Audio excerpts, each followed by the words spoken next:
All right. We are live with another Cafe Crash. I'm your host, Daniel Crosier, and I am joined by the hilarious Danny McDermott. How are you, sir? I'm good. Thank you, sir. Good to be here. It's great to see you. It's been a little while. Yeah. It's been a long. I went back out to LA for a little bit, and I hung out there and at John Lennon's old mansion, which was fun. Oh, yeah, nice. Yeah. Hanging out with a bunch of producer friends and trying to, just network. Yeah. Get rid of my apartment there. You have an apartment there, you said? Yeah. I mean, I've got my residence right now is kind of up in the air. Yeah. Well, I'm hanging. Go ahead. You're out in the East Coast right now. Yeah. I'm upstate New York right now. I wanted to, right before the stay-at-home order hit, I decided that I knew that my ex-wife wouldn't fly my son to me during COVID, so I decided to drive across the country and to be close. So yeah, I'm upstate New York right now. Oh, cool. Schenectady, New York. Which, as a kid, we made fun of Schenectady. I was living in Colony, and we used to say skin, neck, titty. That's how we used to. That sounds very appropriate, Yeah. We were children.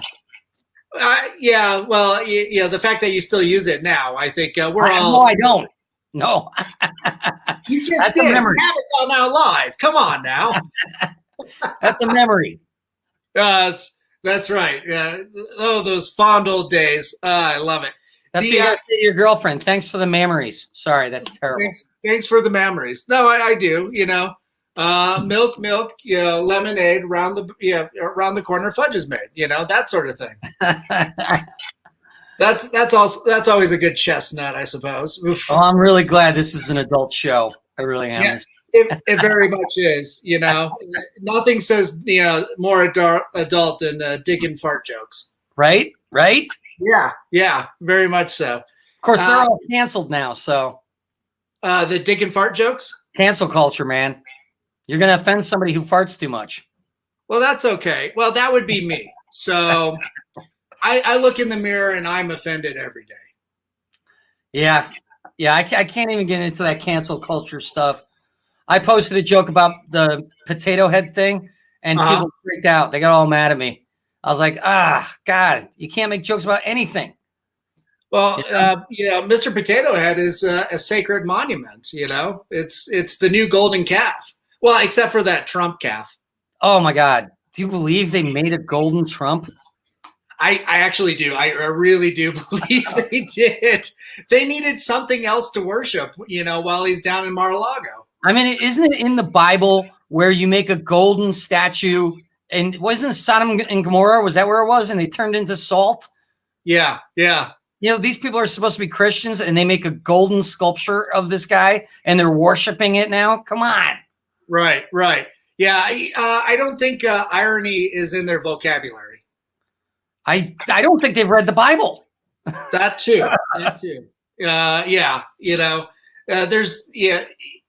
Maybe somebody should edit it down and make it more accessible, easier to read. Picture books. Maybe that's it. Like didn't Charlton Heston do an audiobook? They should listen to that. Right. Right. I think most of that audiobook is just mostly gunshots in the air. Yeah, right. Over my dead body. Yeah, it's like, that's in the Bible? You dirty, stinking apes. Wait, there were apes in the Bible? Well, man, this is cool. Is this the sci-fi Bible? I like where this is going. Yeah, that's awesome. So, Danny, tell us a little bit about yourself, where you come from and how you got into, comedy. So I'm from this area, upstate New York. I went to engineering school at Alfred University. Wow. I got my degree in ceramic engineering, so I studied nice superconductors, bioceramic implants, I was using, for my thesis, I was using infrared and Raman laser spectroscopy to determine if I had incorporated a rhodamine 6G dye into the molecular structure of a glass or if it was agglomerated between the molecules. So I did that. Wow. Yeah. That's awesome. Yeah. So as I was doing that, though, I'd never thought about acting before, but there was an audition and I got the lead in my first play, and I had never acted in my life. And it was good. It was The Water Engine by David Mamet. And then I realized I needed some work. Even though I did good, I had some good moments. I realized, you know, as a scientist, I know I can see when I don't come through. And I took a couple classes and I read Michael Shurtleff's audition, and then it just clicked for me. And I got the lead and everything after that. And I started doing stand-up at a I think it was a talent contest at college. And I actually crushed my first time doing stand-up. And then the second time it was miserable. Oh. It was one of those moments like, oh, this is painful. But I stuck with it. I did sketch and I produced stand-up and sketch. I was the biggest producer of stand-up comedy in New York City outside the clubs for about 8 years. Wow. Yeah, the reason they pass out, the reason they sell tickets on the street is because I used to have comedians pass out flyers for my rooms in bars. And it was so successful, one of the comedy clubs stole one of my guys, and then they all started doing it. So, yeah. Oh, interesting. So we have you to blame for that. Yes, it's all my fault. Excellent. Excellent. 100%. Pete Holmes owes me his guest spot on his show, by the way. Oh, yeah? He used to pass out flyers for me, and it's one of the main things in his show. Yeah. Next time you see him, you know, well, corner him, make sure you got Guido with one eye in the you know, special at the end. Yeah, they'll get your point across. Man, that's pretty cool. So you were an engineer. I wouldn't have thought that. That's amazing. Yeah, it was my father since I was 7 years old. Actually, my whole life he was pushing me to be an engineer. You know, he was an engineer. He became an engineer. I don't think he got his degree, but he was an engineer for the state in designing bridges and stuff like that. Yeah, and he knew that engineering was a good way to make money. And so, you know, even when I was a baby, he didn't put me in the crib. He gave me the parts to the crib and gave me a schematic. So left you. Yeah, he's fine. You know, we'll give him a thing of chili. We'll come back 2 weeks later. He'll have it fully assembled. It'll be good. Exactly. That's awesome. Susanna just chimed in. Hey guys. Hey Susanna. How are you doing, Susanna? So she's my genius producer. She's a genius. Yeah, you've got your own show, the Danny McDermott show. How's that going? It's going great. I mean, you know, it's hard as an ADD comic to, you know, without the full staff that you get for a show. My team works so hard, and but it's going really well. I mean, the guests are loving the show. The shows are funny.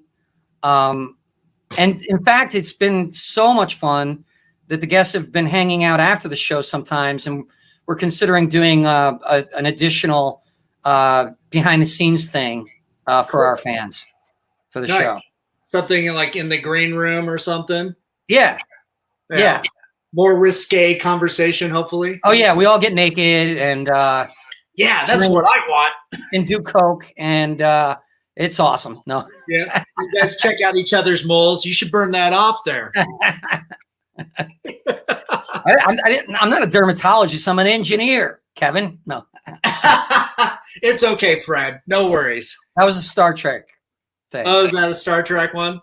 No, Bones. Remember? Bones was like, I'm a doctor, not an engineer.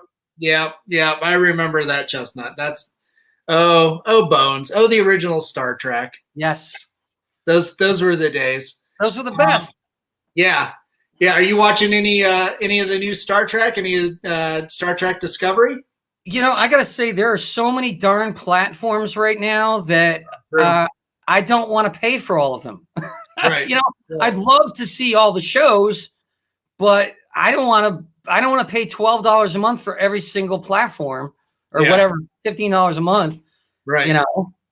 I mean, if you do, you watch way too much TV for one thing. You know, I'm guilty of that. I gotta try to get other things done. Right. I'm working on one of my guests, Carrie Louise, actually, and I are working on a television show idea that we're going to pitch at some point. Cool. Good. Her and her husband, Tom Cotter, were both on Last Comic Standing. Nice. And I think they were both on America's Got Talent. I know Tom was. Mm-hmm. He lost to a dog act. Isn't that always the case? It's the four-legged ones that get you. He almost won. Jeez, that's still being runner-up to a dog is still pretty fantastic. He can't beat Lassie. Well, it was a bunch of dogs doing tricks, I guess. I don't know. Oh, okay. Yeah, a menagerie of dogs, Yeah, one of them probably had a debilitating disease. You know how they play that up? Yeah, it melts your heart and stuff. It's like, the dog is so good. And it gets in the field. Yeah, I love him. And the producers are like, make it a snippet. Make that a snippet. Yeah, most definitely. Yeah, of course, there are always those conversations like, that breed is massively inbred. That's how they get that way with the mushed up face and makes them all cute. It's because they're not meant to be. Yeah. No, I mean, humans created all the dogs. Right. They created dogs. Yeah. They really weren't dogs. There were wolves and coyotes and whatever. And they just started mixing them. And it was like, man, it was crazy. Because they've literally just turned how many types of dogs are there now? They all created by human beings. I don't know if everybody knows that, but yeah, that's a fact. Yeah, it's pretty unfortunate. That's why you have so many different species of dogs that also have debilitating health issues. You've got everything from bulldogs to pugs that have severe breathing problems. And I can relate to that. Yeah. I know because I had sleep apnea. Oh, okay. Well, I'm an asthmatic, so we're in the same ballpark at least. Well, yes, I had asthma when I was a kid, but I outgrew it. But the sleep apnea, basically what happens is when you're sleeping, you stop breathing and you don't start breathing until your body wakes up enough to breathe again. And so I'd be asleep, realize I was asleep, and I'm not breathing and going, I gotta wake up so I can breathe. And I'll be like this. And then just when you think you're gonna die, you're like, like that. That's got to be pretty terrifying. And that would happen 21. I found out with a sleep study, I stopped breathing 21 times an hour. Oh my God. Jeez. Yeah. But I got an operation and it's pretty much cured now. So okay.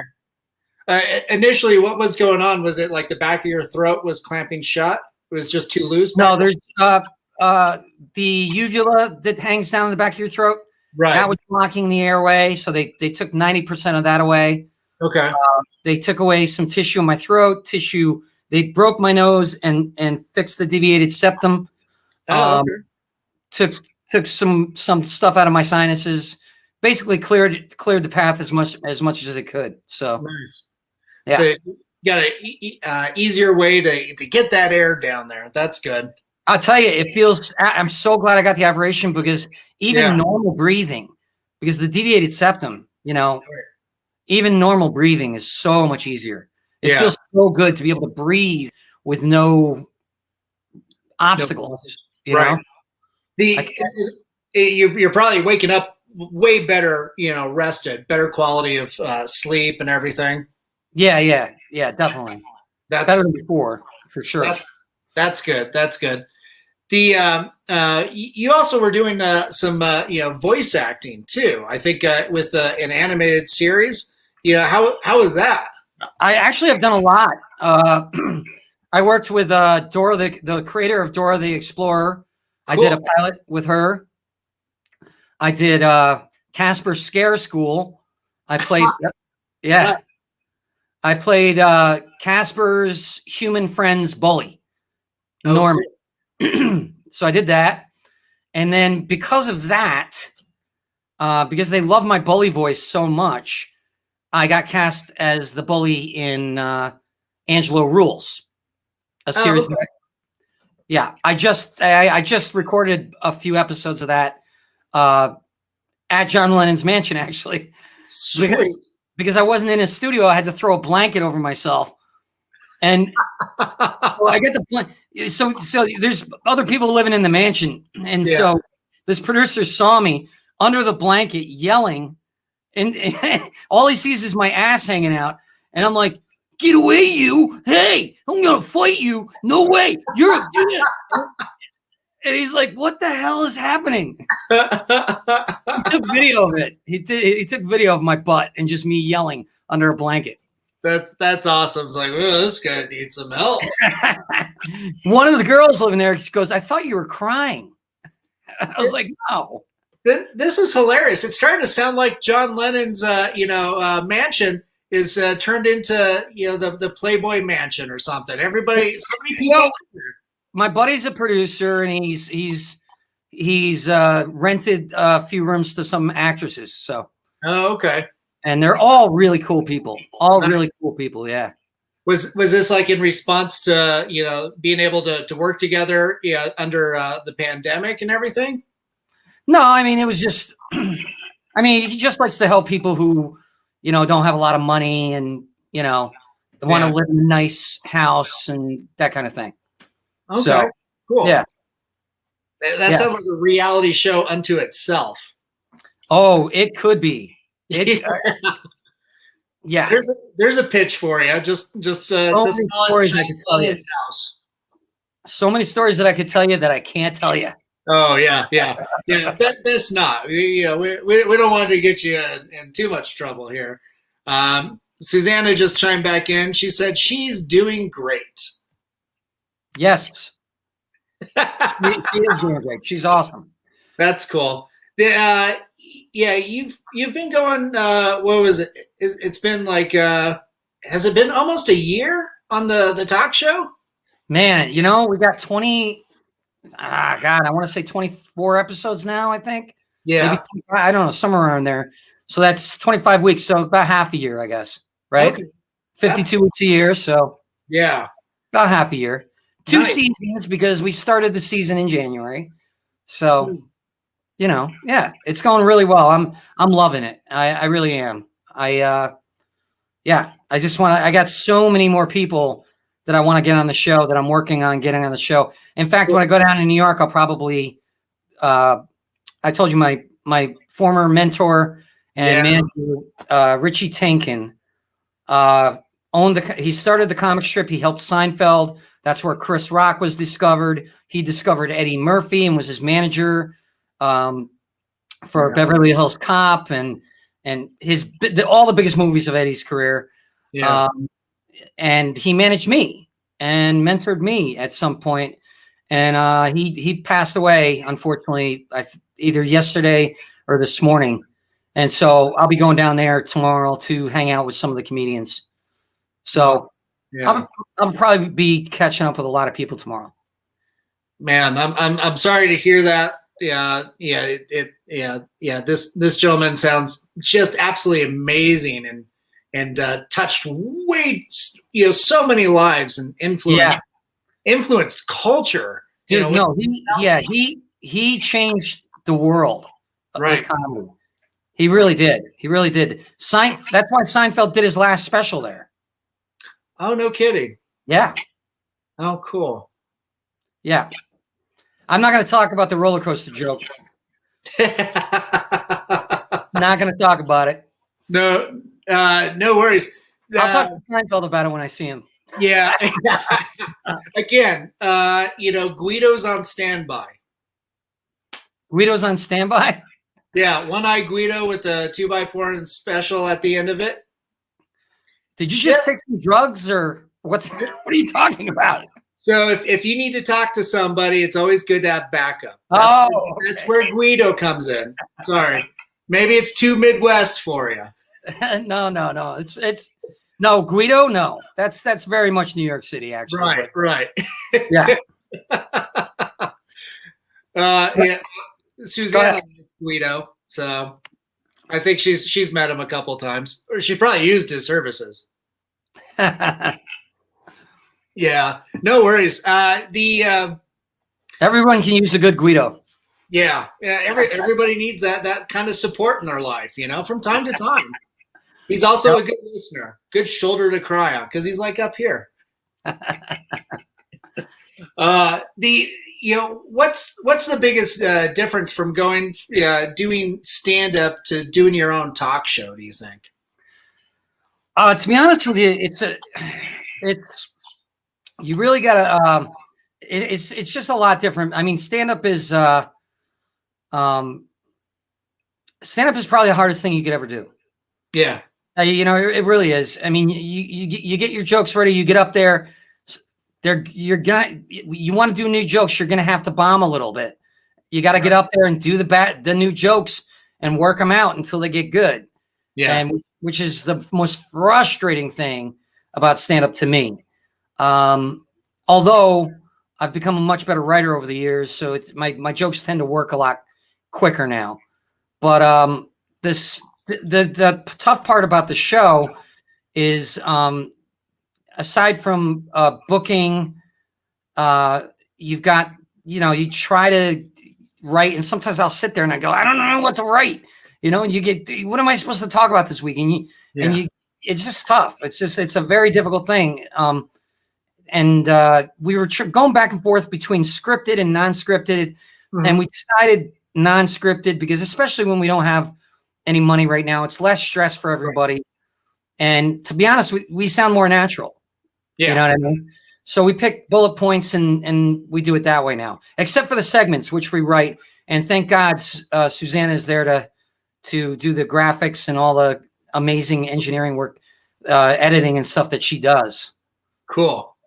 Otherwise it would just be me and Kevin talking. Yeah. Nobody wants that. No. That would be treacherous. Yeah. Susanna just chimed in. She got the Guido joke. Angela says hi. So, hello, Angela. I'd imagine. Yeah, with stand up, I've heard so many of my friends that do it. It is the most difficult thing. To me, the idea of going up and doing that is just terrifying, just because of the stage fright, let alone having to share your craft and read the room and be, start working on being intuitive to read it. So I'd imagine like having those nights where you fail, you fall flat on your face. Well, it's like having a first date with 100 people. Yeah. No, that's a great analogy. You've got to literally entertain all of them. Right. I mean, that's literally what it's like, because I mean, you really have to, if you really want to win them over, you can't just deliver jokes. You have to look them in the eye. You have to sense how they're, what they're enjoying and what they're not enjoying. And you've got, it's just, and you got to riff, and you can't worry about it. You just got to go with it. You can't think about it. You just do it. Would you say that having those bad nights, you learn a lot from that, what landed, what didn't? Yeah. I mean, that's why you have to do it. I'll tell you aside from that, the biggest issue, the thing that sucks most about it is getting a good audience, getting enough good audiences to work out your material. Yeah. Because you got to be doing it. If you really want to develop a lot of material, you got to be doing it every night, and you got to be small. So many producers don't know how to produce. They just throw everybody in the room. They don't adjust the sound on the microphone. Yeah. The lighting is all over the audience. People are spread out. They're not set. There's so many things, and it's really difficult to find a good good setup, a good, well-produced show, which is where which, in my opinion, that's where you learn the most. I mean, there are comedians say, I learned so much from open mics. No, open mics is a bunch of comics sitting there waiting to go up, you know, and they're very cliquey. I've been to open mics where they'll only laugh at their friends. You know what I mean? Right. I like real audiences, full audiences. I mean, we all do. Yeah. But that's the biggest thing. If I could get packed audiences all the time, I'd be doing it every night. I would. And I would be developing material like mad. But to do it, you know, for 3 people or 10 people or even 50 people, but they're all spread out and the lights off and the sound's off, everything sucks and they're talking to each other. You know, that's the most difficult part to me. You know, as a producer, I was a perfectionist. So my shows were really phenomenal. I mean, they were really good. I had celebrities showing up all the time. Cool. You know, I booked Jim Gaffigan, Patrice O'Neill, Greg Giraldo, those 2 passed, but Todd Barry, Ted Alexandro, Pete Holmes, obviously, Neil Brennan, nice, from Chappelle Show. I mean, Ellen Cleghorn from SNL. I could go on forever. Cool. You know, Sarah Silverman. Yeah, man, that's awesome. You worked with a amazing treasure trove of talent. With producing those stand-up comedy shows, I mean, that's you're wearing a lot of hats. You've got to be psychologist, you've got to be den mother, everything, as well as promoter and business person and art director. Yeah. Well, I'm lucky that this. I mean, I have Susanna takes. I'm going to be honest with you. Susanna takes a lot of the work off my back. Like she does most. She works harder than all of us for sure. Kevin works hard. He helps too, and it's a good. Right now, it's a pretty good team of three people, and it's just the biggest thing is we need a marketing person. We got to start getting those sponsors and make that money. The show's fantastic now, but we're trying to figure out how to get that viewership to get the sponsors. Yeah, that is a tough thing. That might be something for you to chat with Angela a little bit more about at some point too. Well, I'm working on a bunch of stuff. Cool. We got a couple people. If my movie finally gets the funding, that'll be a huge thing. Nice. And I think we're gonna be shooting in the fall. I'm very optimistic about shooting it in the fall. Congrats. Tell us a little bit about the movie. This is news to me. Oh, really? Yeah. I did a reading with Casper Van Dien from Starship Troopers. Nice. Judd Nelson from The Breakfast Club. Nice. Christopher Titus, who had his own show on Fox for a few years. And we had 18 actors, and it was in Christopher Titus's soundstage, and it's a vigilante horror comedy. Nice. Yeah. So for the family. Oh no. Teenagers and above. Nobody younger than that. Absolutely no family. No, not unless they're the Manson family. Well, that is pretty much a large demographic of the U.S. these days, right? Right. No, but it's I've had a lot of people offer to buy it, offer to take it over, and I just kept saying no because this is a big opportunity. It's a great script. Cool. But yeah, I can't really tell you much more than that at this point. No worries. It sounds like you're incredibly busy. Going out to California, doing some recording audio. Tomorrow you'll go to your friend's wake. Well, tomorrow's not really. Tomorrow's just kind of a thing where the comics. Yeah. He's not going to be, obviously the body's not going to be there or anything like that. We're just going to all go to the club and reminisce, I think, and hang out. I mean, I think that's what it's about tomorrow. That'll be good to connect with everybody, especially during such, a hard time with the pandemic, but unfortunately on such sullen attitude, such an unfortunate moment. But yeah, but comics are gonna reminisce, and they're gonna laugh, and they're gonna tell jokes, and it's gonna be nice. Yeah. It's gonna be very cathartic for all of us, because he was like a father to all of us. He was a good man. Yeah. Yeah. That's so cool to have somebody in your life that touched you and so many other people and such. Well, he didn't touch me. In the figurative sense, not that kind of father. Yeah, not that kind of father. I think there's an investigation. Do you need an adult? Yeah, right. Emotionally, he touched us all. Yeah. He sparked our belief in ourselves. Yeah, that's pretty cool. That it's so rare to have somebody, I think, in your life that really can contribute in such a meaningful way. Well, he took me under his wing, man. He gave me all these spots at the comic strip. He even had me host a show with the cast of Saturday Night Live. Oh, fuck yeah. So I brought them all up on stage, and he even showed one of my videos at the Christmas party. And when I got to LA, he called Jamie Masada, the owner of the Laugh Factory, because you can't just go and hang out at the Laugh Factory, even if you're a comic, unless you're on the show.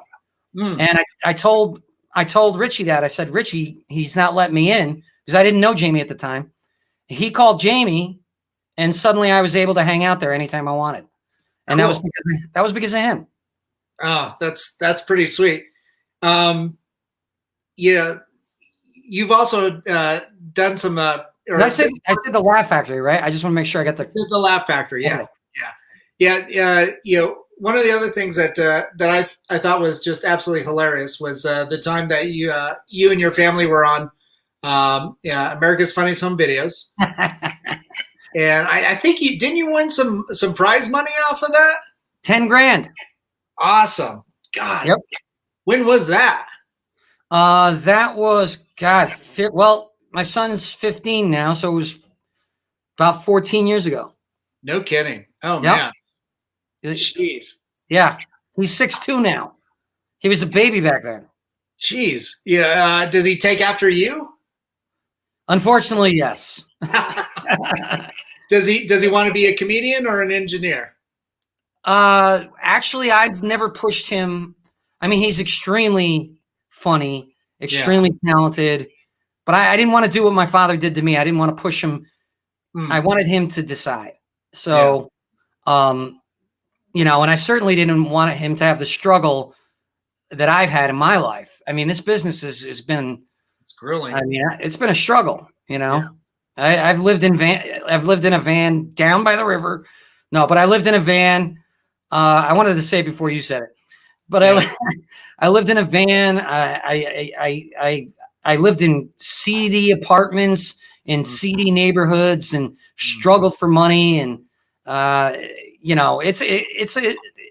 still right now, I'm not, I certainly don't have retirement money. Let's put it that way. Sure. I've gained control of my finances now and everything, but it's a tough business, Now it's time to make the big moves. Right. So, right. Well, that's cool. Hopefully with the new movie and everything, sky's the limit. Yeah. When I get that money, yeah. Once we get into production, yeah. As long as we get the right, we may be approaching Joe Dante, who directed Gremlins. Yep. Yes, I love Joe Dante. And Inner Space. So Joe Dante doesn't know it yet, but I have a contact who knows him well. And so we're in the middle of trying to figure that out right now. Cool. So he's a master of those horror comedies. Yep. Yeah. Yep. God, that's awesome. You were mentioning too that before we went live, that you were the host of The View for a time. Yes. Well, it was just one time. Yeah. But it was awesome. What happened was I was working at the Butler Library at Columbia University, and I was teaching stand-up comedy with a Seminar Center magazine, which if you're not from New York, it's basically on every corner. They have this magazine that's free that you pick up from one of those little stands. Okay. And I was teaching stand-up comedy for them. And I was in I was in the bathroom on the toilet, and I get a call. Of course. I get a call. Hey, do you want to be on The View? And I'm like, what's The View? I didn't know. Yeah. I didn't know. It was a woman's show. It was, and she goes, Barbara Walters show? I'm like, oh, that View. Yes, absolutely. I will be on The View. Nice. And I still didn't know what it was. Right. But I knew Barbara Walters. Okay. And so she goes, well, we're going to have you get on the show, and we're going to have you teach 3 of the guests to tell a joke. And then they're going to come out and tell the joke. And I said, all right, I can do that. That's easy. Right. And nice.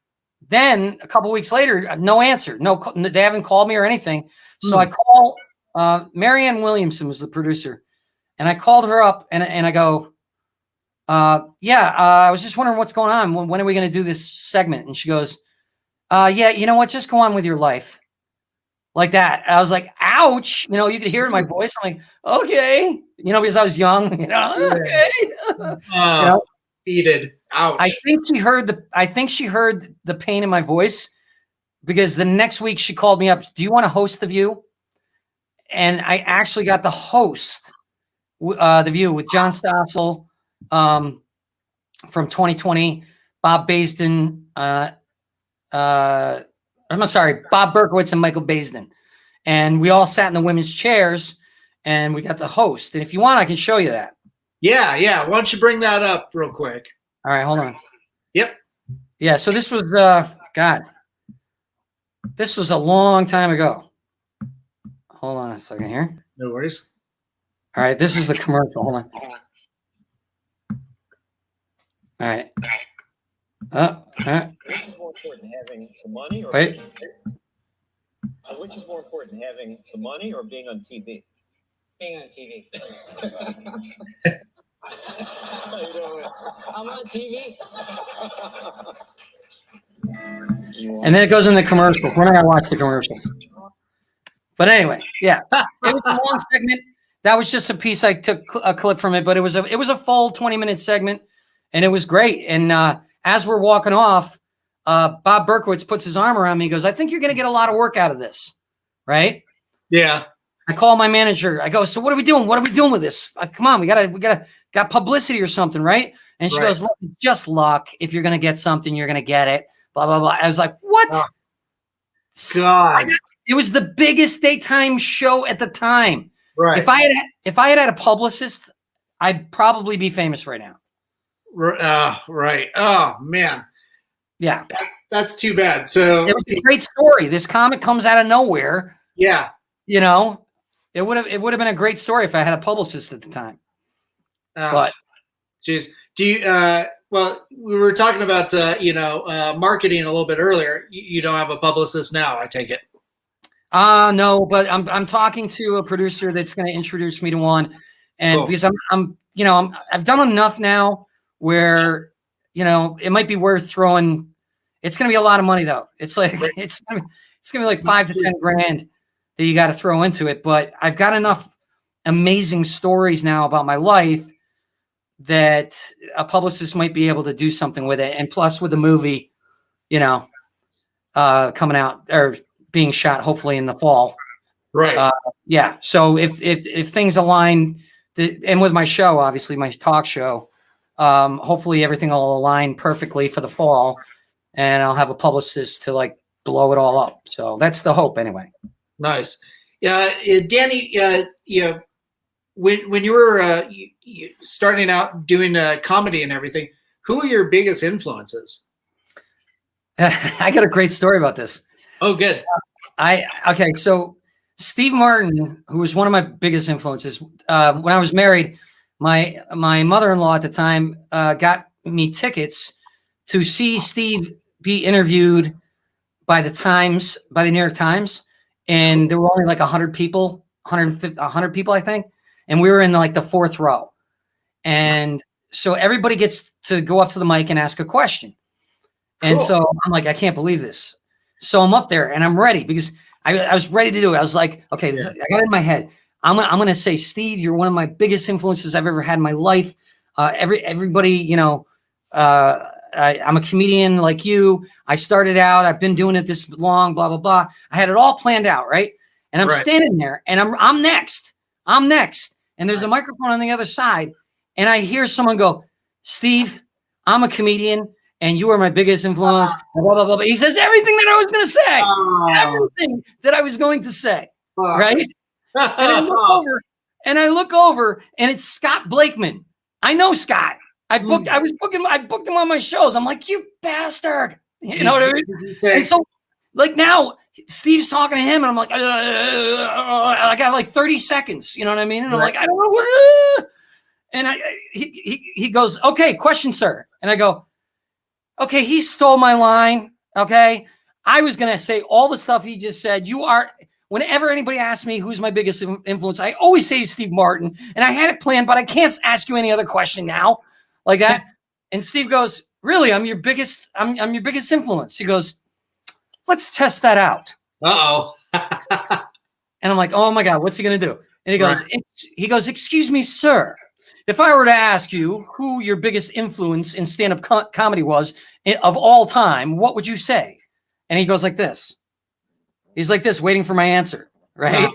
And I go, George Carlin. He goes, damn it. He set me up. It was a perfect punchline. Nice. It was awesome. And then he signed his book. I got his book, Born Standing Up. Oh. I think that's the name.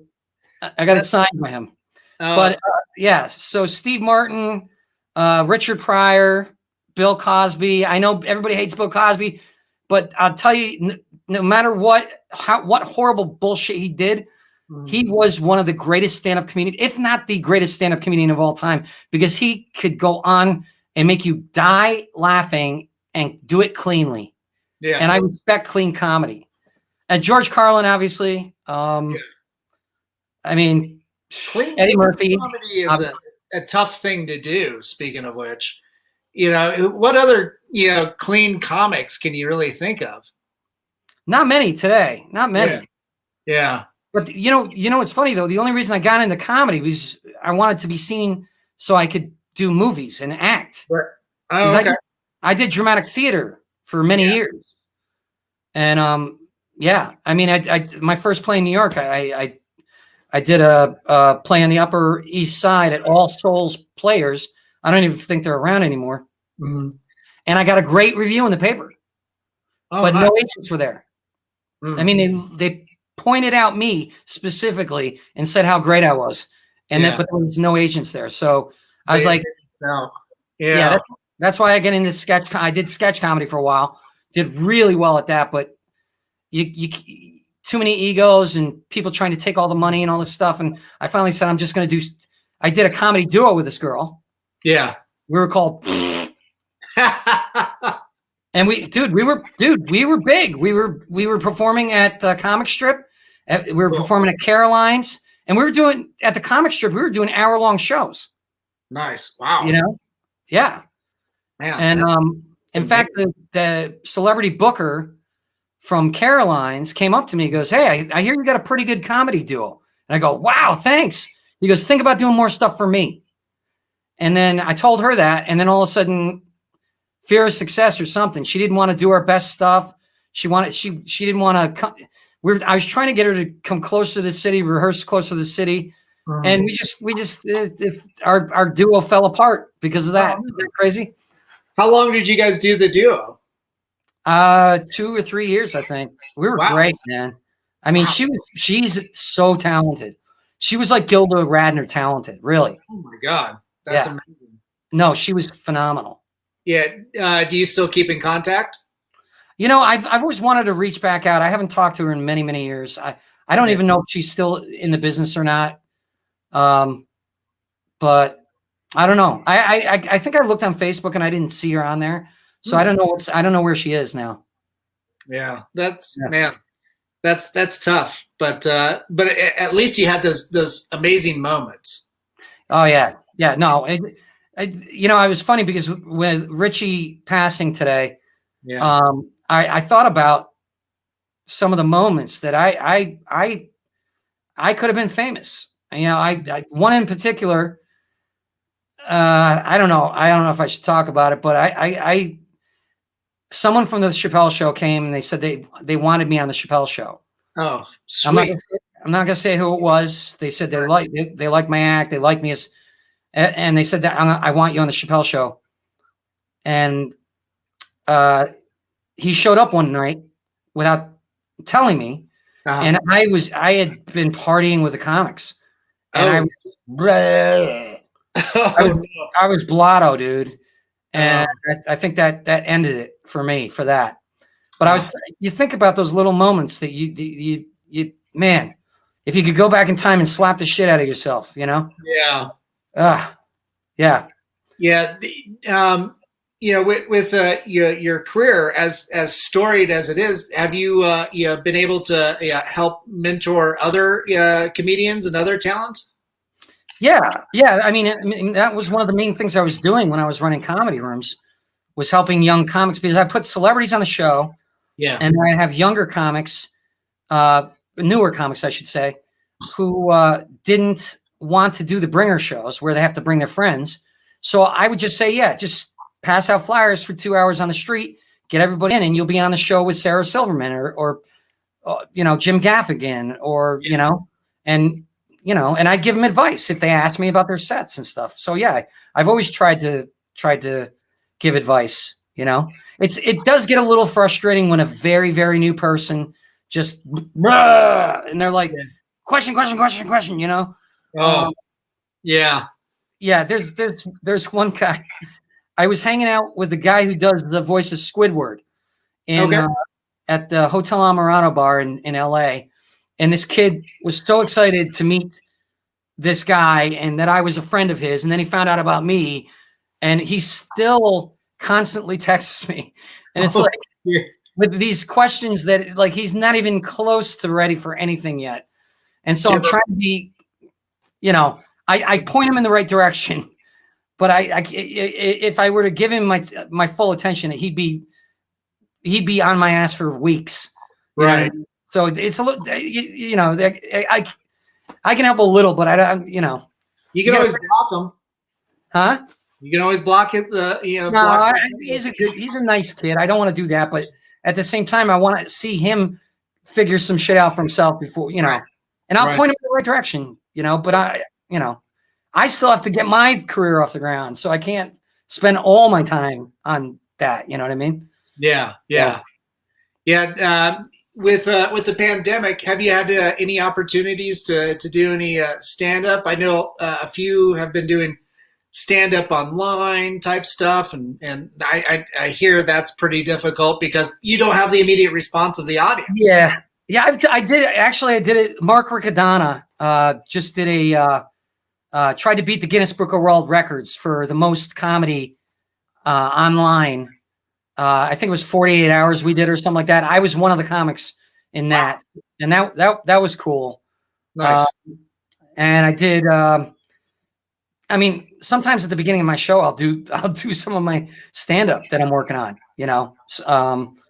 But I mean, overall, I shot my series living in Corona about a guy who starts developing split personalities because he's alone, and he can't get anything done because they're arguing with each other.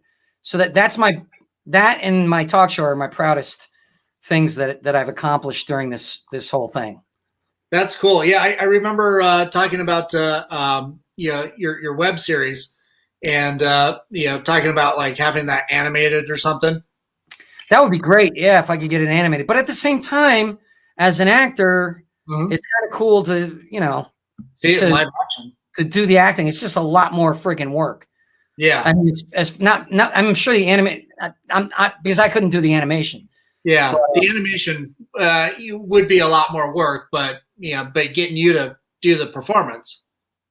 Yeah. In fact, it's funny. I just uploaded something. Let me see if I can find it here for you. What I did was I don't like my old reel because it's old. You know what I mean? Yeah. And so what I did was I designed a just some. Oh no, wait, let me think. Oh no, I can't show it to you because it's on. Wait, maybe I can. But I did I wanted to do a reel with my characters from that. Oh, cool. And so I did. I don't know if I can show it to you, but I should have really got this set up before we started, but I didn't even think about it until now. Oh, that's all right. Nothing like in the moment. Right. I think those are usually when the happiest of accidents, happen. Yeah, it's basically, I knew that you don't want an agent to watch a 7-minute, short that you did. They're not going to do it. Right. But I wanted them to see the characters that I could do. So I did this, if I can find it here. You did that for range? Well, yeah, I wanted them to see what I can do in a video. Yeah. But I didn't want to, where is it? It's still eluding you? Yeah, well, because it's on Actors Access, I didn't put it on YouTube. Oh, okay. And so I don't know how to play it. Oh. Preview video. There we go. There you are. All right, hold on. I'm going to be able to share this now. Okay. Legit reel. Oh, hold on. It's not in Actors Access. It's in LA Casting. Oh. Nope. So ask me more questions while we're doing this. Yeah, right. No, I don't like watching you sink, buddy, while you're doing this. What's that? I said I kind of like seeing you sink while you're doing this. It's like, yep, he's setting himself up. I know. I'm trying. God, this was a horrible idea. Yeah. While you go fishing, when it comes to like doing stand up too, do you ever have those moments where you get just immense negativity from the crowd, like tons of heckling and stuff? Is that always something that always plays with like your anxiety or in the back of your mind? Nah, not so much anymore. When I first started out, that would bother me. Yeah. But, I mean, I've been doing it long enough now where, actually, if you're doing bad, a heckler is probably a good thing. Right. Because it's easy to rip on a heckler, and you know what I mean? Yeah. When you've been doing it long enough, I think. I've handled so many hecklers and just off the top of my head, and it's awesome. It feels good to do it. Nice. But yeah, I don't know how to use this thing. Is it not popping up?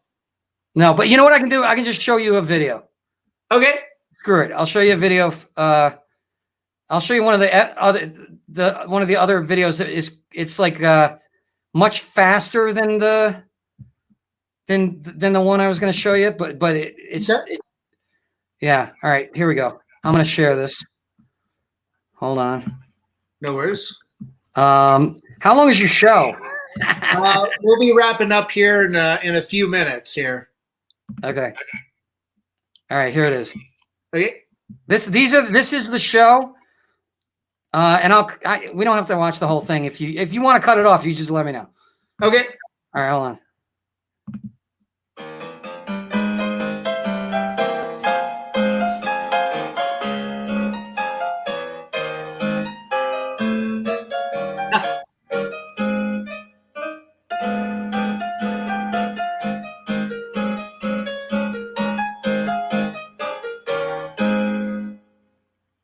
Okay, guys, come on. Time to get up. You just interrupted my dream that I was dead. Come on, Jeff. We were laid off on Friday. We need to get up and find some work. No. Go away. You know what? I'm with Jeff. Let's just lay here and collect unemployment. We got to drink raw eggs and do a 5K. I can't decide. More sleep might give us more energy to clean. Why don't we just get up, have some breakfast, and talk about it? We're not doing anything until we do the laundry. Those sheets are filthy. We need to start looking for a job. You know what kind of job would get me out of bed? Ooh, I know what he's talking about. Gross. Get your ass out of bed before I punch you in the nutsack. Shut up! You're touching your face. I know, I'm touching my face. Did you know we're out of vitamin C? I know that, Phil. But don't panic. You have orange juice. Throw in a little vodka, and we got breakfast. Why are we up so early? Hate to break it to you, but it's noon, Jeff. Just in time for lunch. Ooh, let's have ice cream and pasta. Ray, you sound like a pie. What's with the jazz hands? This guy on the street's got some chickens we could buy. We could chase one down for lunch. Exercise and food. What? That ain't the kind of tail I want to chase. I'm gonna be hitting a barnyard fowl. It's tick season, you know. I'll punch you so hard you get a tick. How about that? You know what? Let's ask Jeff. Jeff, what do you want? Pancakes and cyanide. You're so funny, bro. Somebody write that down. Oh my God, can we please just pick something? We need to go to the store for supplies. No, we don't. I bought enough canned food for months. Yeah, well, we're out of whiskey. Unless you've got some canned women around here, I'm going shopping. Woohoo! Road trip! Hey, can I stick my head out the window and pretend to be a Rottweiler? Not while we're driving, Ray. No. I don't want to go anywhere. I said we run the 3 miles each way with a weighted backpack, because I've got diarrhea. No, Jeff, you don't. I will soon. Phil showed me where the laxatives are. Ah, damn it, Phil. In my defense, he said he was bound up. You're telling me you couldn't tell he was lying? When have I ever given you the impression that I'm a risk taker? If we're going to be on the shit, we got to do our push-ups now. We're heading to the beverage center first. No, Earl, we don't have time now. We need to go, okay? I don't want to hear anything from any of you until we get back. Okay.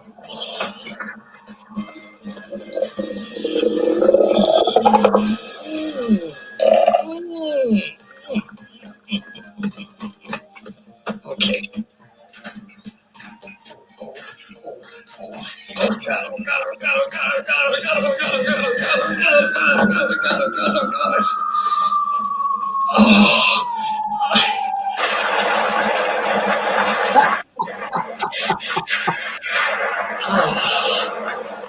Oh man.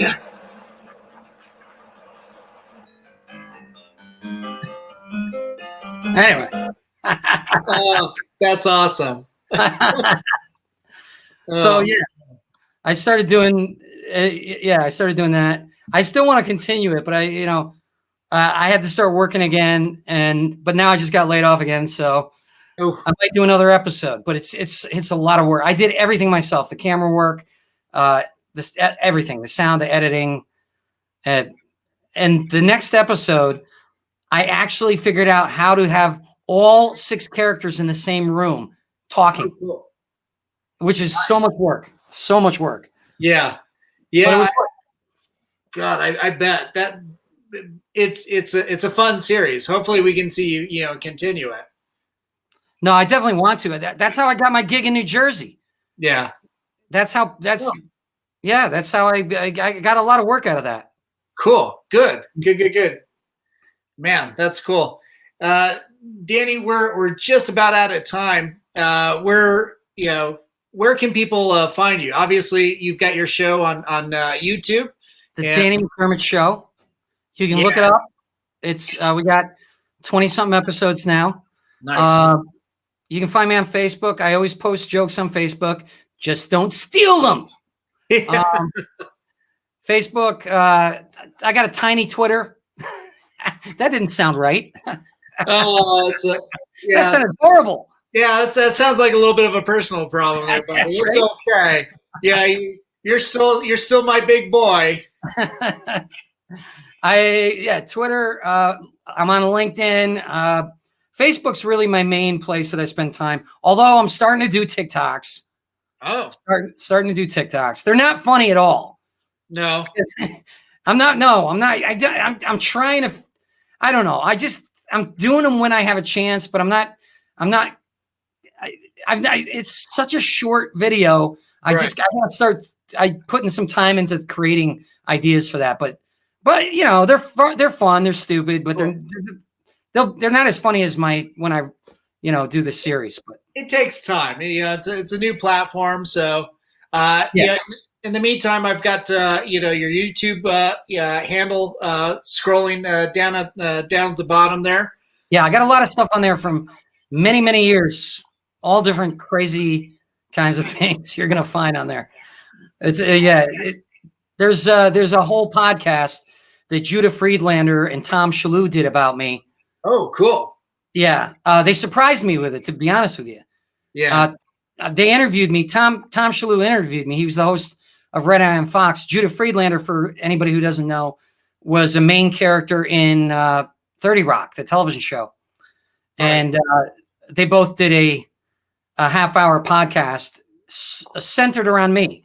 And I was really honored that they did it because they're both famous and I'm not. But it was very sweet of them and very cool. So Nice. that's on YouTube. Oh, that's cool. Susanna just chimed in, said the show is on 8 platforms. Yep. And to donate on Anchor. Thank you, Susanna. Yeah.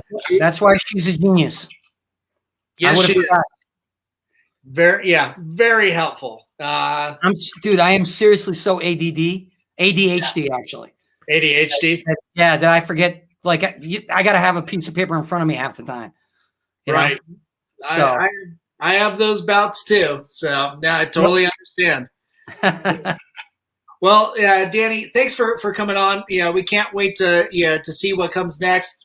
We're looking forward to the movie, and everybody out there, go check out the YouTube channel, and you can see all the episodes of the Danny McDermott Show. And Living in Corona. It's fucking hilarious. You'll have a good time, and we can't wait to see the behind the scenes show where you guys are doing nothing but coke. It's gonna be awesome. I'm sure it will. Awesome. Lots of bloody. We're all gonna be like, oh! Oh, definitely not for the family. No.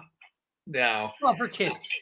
Yeah, but kids, it's Drug Awareness Week all year long. You don't want to be like that.